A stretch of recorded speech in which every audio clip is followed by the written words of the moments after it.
स्वागत है आपका डर डायरीज में, मेरे यानी अहमद फराज के साथ। पहले तो मैं आपका शुक्रिया अदा करना चाहता हूं हमारी देहरादून वाली कहानी राजपुर रोड का साया को इतना प्यार देने के लिए। इतने अच्छे कमेंट्स आए, शेयर्स भी किए लोगों ने और इतने व्यूज उस पर आ चुके हैं। तहे दिल से शुक्रिया। और उसी स्टोरी के चलते एक और देहरादून की हमारी लिसनर हैं जिन्होंने हमें अपनी एक आप बीती अपनी स्टोरी भेजी। प्राइवेसी रीजंस की वजह से हम उनका नाम चेंज कर रहे हैं और उनकी कोई डिटेल इस कहानी में नहीं बताई जाएगी। कहानी शुरू करने से पहले मैं आप लोगों से कुछ बात करना चाहता हूं। आज की कहानी तांत्रिक क्रिया पे है और इसीलिए हम as a team of the Darr diaries ये आग्रह करते हैं, रिक्वेस्ट करते हैं कि तांत्रिक क्रिया जैसी चीज़ों से या वूडू या काला जादू जिनको भी कहते हैं, इनसे दूर रहें। हम एज अ टीम इस चीज़ को बिल्कुल सपोर्ट नहीं करते और ना किसी को एडवाइस करते हैं इन सब चीज़ों में इन्वॉल्व होने के लिए। आप सेफ रहें, फैमिली सेफ रहे, यही दुआ है। अब शुरू करते हैं आज की कहानी।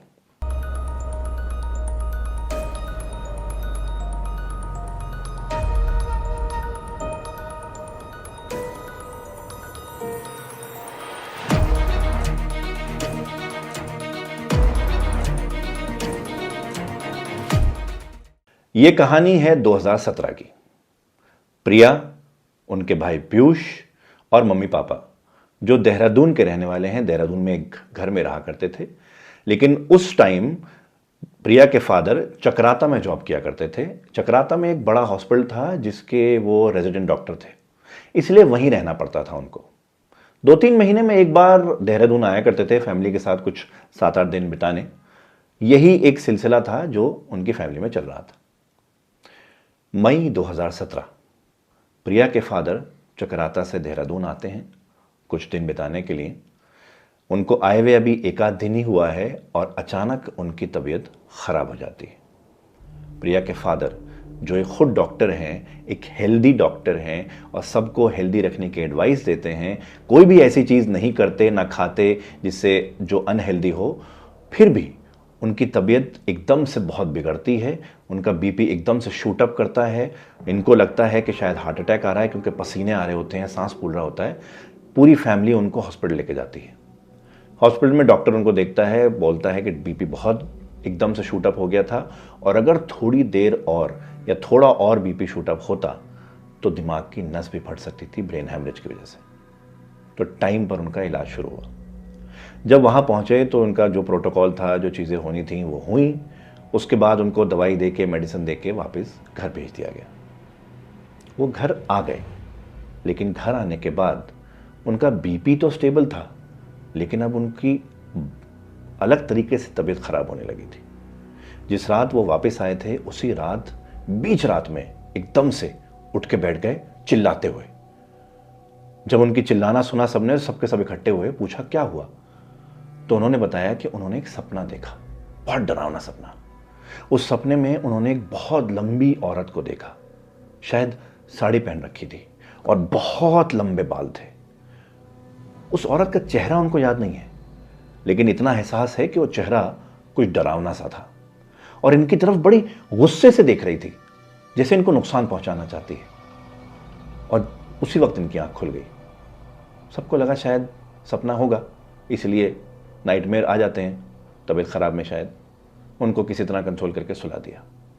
लेकिन अब उनके साथ ऐसी चीज़ें बढ़ गई थी। हर दूसरे दिन उनको ऐसा सपना आ रहा था और उनको हेलुसिनेशंस होने लगे थे। ऐसे हेलुसिनेशंस कि उनको लगता था वही औरत घर में उनके आसपास मौजूद है। एक दिन बोले कि वो मुझे मार देगी, वो मुझे मार देगी, दिन में, भरी दोपहर में। और अजीब से बात करने लगे। ऐसा लगता था कि वो ये कहते थे कि उनके आसपास वो औरत कंटिन्यूसली घूम रही है। एक रात को बीच रात में उठे वॉशरूम जाने के लिए, उनको लगा वो वॉशरूम पहुंच गए, लेकिन वॉशरूम के बाहर खड़े होके उन्होंने अपने आप को सॉइल कर दिया। बहुत शर्मिंदा हुए, लेकिन बड़ी अजीब सी हालत हो गई थी उनकी। उनको फिर से डॉक्टर को दिखाया गया, हॉस्पिटल ले गए। डॉक्टर ने बोला हो सकता है कि बीपी शूटअप होने की वजह से उस दिन शायद ब्रेन में कोई क्लॉट आ गया है, जिसकी वजह से ऐसे हेलुसिनेशंस हो रहे हैं या ऐसी चीज़ें दिख रही हैं। अक्सर ऐसा होता है। तो एमआरआई कराया गया। एमआरआई में कोई क्लॉट या कोई भी ऐसी चीज़ नहीं आई। तो हॉस्पिटल के डॉक्टर ने फैसला किया, क्योंकि वो एक फैमिली फ्रेंड भी थे और फेलो डॉक्टर भी थे, तो उन्होंने कहा कि आप कुछ दिन हॉस्पिटल में एडमिट रहे उनकी ऑब्जर्वेशन में। तो उनको एडमिट कर लिया गया। वो एडमिट हो गए तो जाहिर सी बात है प्रिया की मम्मी जो है वो ज़्यादातर टाइम हॉस्पिटल में बिताने लगी। इधर पीयूष, प्रिया के भाई, वो कॉलेज जाने लगा था। कॉलेज से आता था तकरीबन 4, साढ़े 4, 5 बजे के आसपास। प्रिया ने एक जॉब पकड़ ली थी, क्योंकि डॉक्टर ने बोल दिया था कि अभी कुछ दिन उनको देहरादून में ही रहना पड़ेगा ऑब्जर्वेशन के लिए। तो उन्होंने चक्राता में छुट्टी ले ली थी। अब वो छुट्टी तो मिल गई थी, लेकिन वो सारी अनपेड लीव थी, इसलिए घर में एक इनकम बनी रहे तो प्रिया ने एक जॉब ले ली। प्रिया जॉब से तकरीबन 8, साढ़े 8 बजे आया करती थी। शेड्यूल ये था कि वो आती थी, दोनों भाई बहन खाना खाते थे, रात को फिर हॉस्पिटल जाते थे। भाई बहन में से कोई एक वहाँ रहता था, मम्मी दूसरे के साथ घर आ जाया करती थी, फिर दिन में मम्मी रहती थी। ये शेड्यूल बन गया था। एक दिन तकरीबन 4, साढ़े 4 बजे के आसपास पीयूष घर आया, और क्योंकि उसको पता था कि रात को शायद हॉस्पिटल में रुकना पड़ेगा, तो उसने सोचा कि थोड़ी देर आराम कर लेता है। अब ये बात हो गई है अक्टूबर नवंबर की, इतने महीने उनको बीमार हुए हुए हो गए। उसने सोचा कि थोड़ी देर सो जाता हूँ, जब तक दीदी आएगी फिर खाना खाएंगे, फिर कर लेंगे। उसने आंखें बंद करके वो उल्टा लेट गया अपने कमरे में। तभी अचानक उसको अपने बगल वाले कमरे से कुछ आवाज आई। अब इनका घर थोड़ा छोटा सा है, इतना बड़ा नहीं है, तकरीबन 100-150 गज के में बना हुआ घर है। बाहर एक लोहे का गेट है एंट्री का, अंदर घुसते तो एक छोटा सा रास्ता है जिसमें स्कूटर खड़ा होता है। राइट हैंड साइड पे एक छोटा सा गार्डन है जिसको क्यारी भी बोल सकते हैं, और वहीं से घर शुरू होता है। क्यारी से ही लगी हुई जो दीवार है उसमें एक खिड़की है जो पीयूष और प्रिया के कमरे में खुलती है।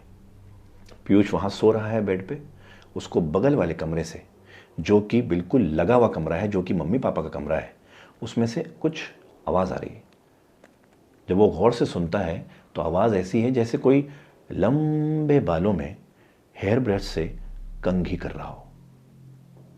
जब बाल बहुत लंबे होते हैं और हल्के से उलझे हुए होते हैं, तो उनको सुलझाने के लिए जब कंघी करी जाती है तो एक पेक्यूलियर सी आवाज़ आती है। वो आवाज़ उसको आ रही थी। ये बड़ी हैरान करने वाली बात थी, क्योंकि घर में उस वक्त उसके अलावा कोई नहीं था। उसने सोचा कि उसका भ्रम होगा, वो आंखें बंद करके लेटा रहा और सोने की कोशिश करने लगा। तभी अचानक अगले 5 मिनट में कुछ ऐसा हुआ कि उसके होश उड़ गए।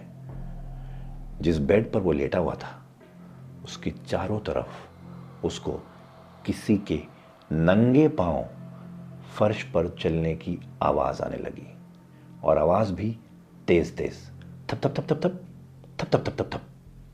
वो जो भी था या जो भी थी या जो भी एंटिटी थी, वो उसके बेड के दोनों तरफ ऐसे चक्कर लगा रही थी।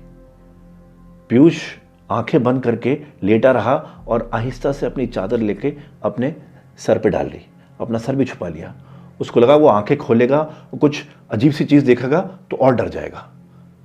लेकिन वो आवाज थप थप थप थप थप थप थप थप थप थप थप थप थप थप थप बहुत तेज बेड के दोनों तरफ कोई चलता रहा, और उसको साफ सुनाई दे रहा था कि कोई चल रहा है। थोड़ी देर बाद वो आवाज बंद हो गई। जब आवाज बंद हुए कुछ 15-20 सेकंड 30 सेकंड हुए, पीयूष ने आहिस्ता से आंखें खोली, चादर फटाफट हटाई। जब देखा कोई नहीं है तो सीधा घर के बाहर भागा और घर कर दिया बाहर से बंद, और बाहर बैठ गया। कुछ सेकंड तो वो सोचने लगा कि उसके साथ हुआ क्या।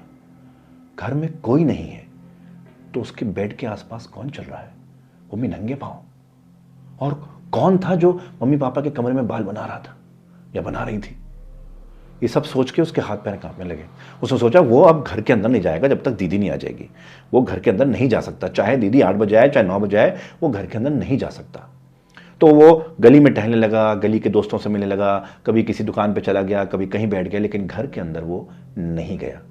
तकरीबन 5, साढ़े 5 बजे से लेकर रात को 8:30 बजे तक, जब तक प्रिया घर नहीं आ गई, वो बाहर ही रहा। जब प्रिया आई तो उसने देखा कि पीयूष बाहर है। ये कोई नई बात नहीं थी, वो अक्सर दोस्तों से मिलने बाहर आता था। दोनों अंदर गए। उस वक्त भी पीयूष ने प्रिया को यह नहीं बताया कि उसके साथ क्या हुआ था।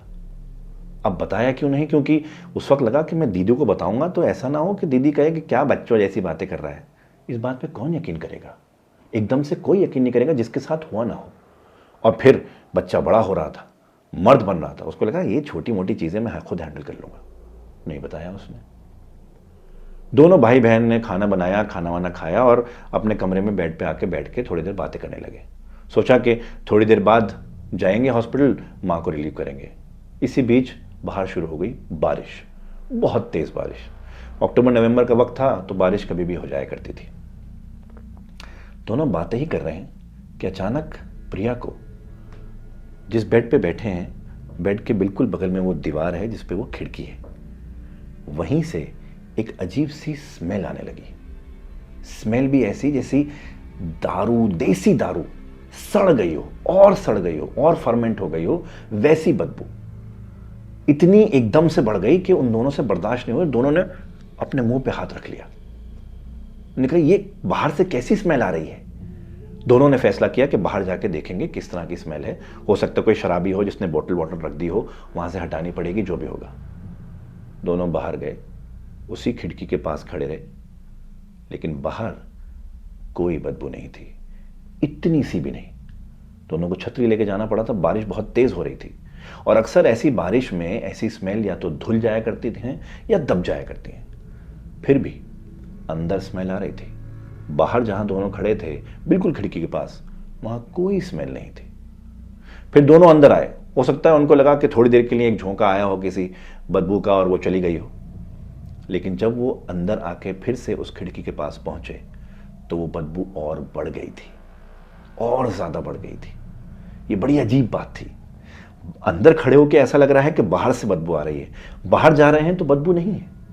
अब पीयूष ने बोला मैं बाहर जाता हूं, दीदी अंदर रहे। पीयूष बाहर गया, प्रिया अंदर खड़ी हुई है।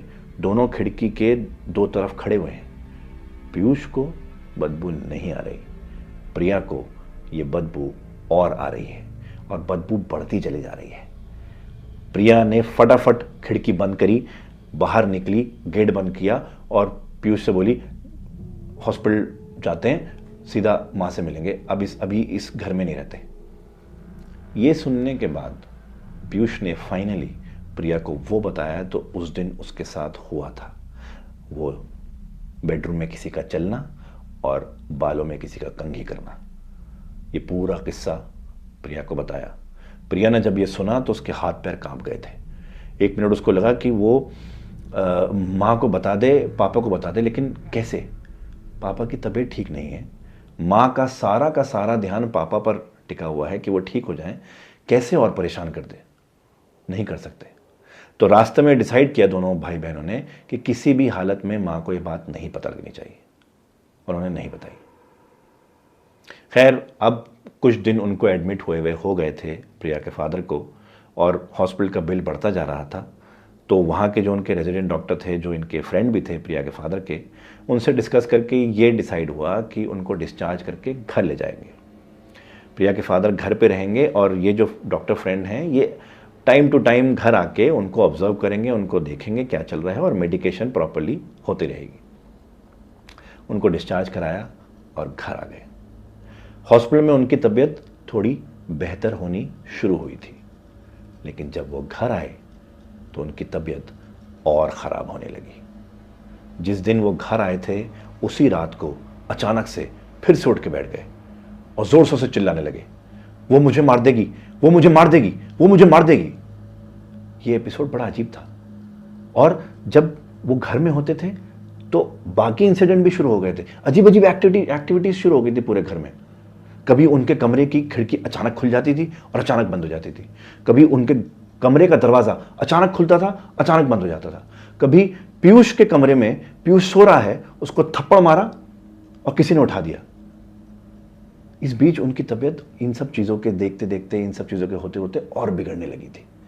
अब वो हालत हो गई थी कि जैसे हॉस्पिटल में एक अटेंडेंट मरीज के पास रहता है, वैसे ही इतने इंसिडेंट हो गए थे कि रात में कोई ना कोई जागता ज़रूर था और उन प्रिया के फादर के पास चेयर पे बैठा रहता था कि ये फिर से किसी वक्त उठेंगे तो इनको काम डाउन करना पड़ेगा।